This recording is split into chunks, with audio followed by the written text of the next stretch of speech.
नाज़रीन 87 न्यूज़ के साथ मैं हूं रिमशा इजहाक। नाज़रीन, हेड सुलेमान की गरीब मेहनत कश का 200 रुपये मांगना जुर्म बन गया। पैसे मांगने पर बासर शख्स आपे से बाहर हो गया और गरीब आदमी को तशद्दुद का निशाना बना डाला।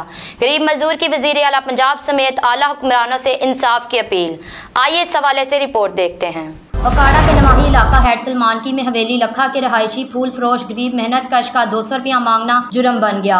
अख्तर वट्टू नामी बासर शख्स ने वहशियाना तशद्दुद का निशाना बना डाला। मुमताज नामी शख्स मकामी जमींदार के खेतों में फूलों की काश्त करता है। मंडी और करीबी आबादियों में फूल फरोख्त करके अपने बच्चों का पेट पालता है। पुलिस चौकी सलमान की मामले को देखने के बाद तशद्दुद शुदा शख्स पर सुलह के लिए दबाव डाल रही है। मुतासरा शख्स की आला हुकाम से इंसाफ की अपील। आइए इस हवाले से रिपोर्ट देखते हैं सैयद हसन शाह की। मुमताज मेरा नाम कौम का कसाई है जी, हवेली लखा का रेशी हाँ। जाफर भट्टू मैंने फुल गड्ढे नूं मैं फुल लैते आंदा पे सी ते रियाजी का चोर मैं टकरिया, उन्हें मैंने आख्या भी अख्तर भट्टू ने फुल लैने उन्होंने फुल दे देवे। मैं इतने आ जे मैंने अगू मोटरसाइकिल पर लैते आए, इन्हें मैंने 200 के फुल दे दिते।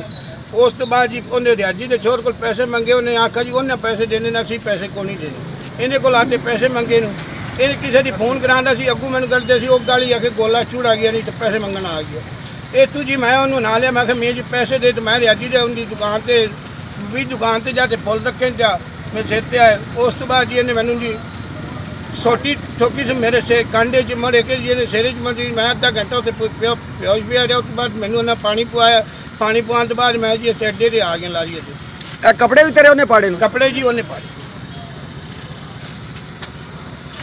सोटी भी मारी, सोटी सिरे च मारी, एक कांडे तो तू की चाहना है? मैं चाहना जी मैंने इंसाफ मिलना चाहिए।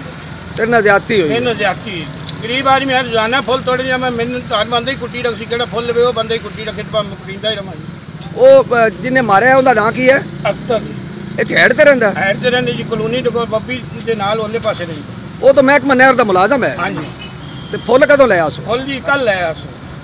किन्ने दे फुल ले आसो? फुल 200 रुपए दे, 100 रुपए दे 2 छापरे। तू पैसे मंगे ने तूने तेन मारे? हां जी मारे।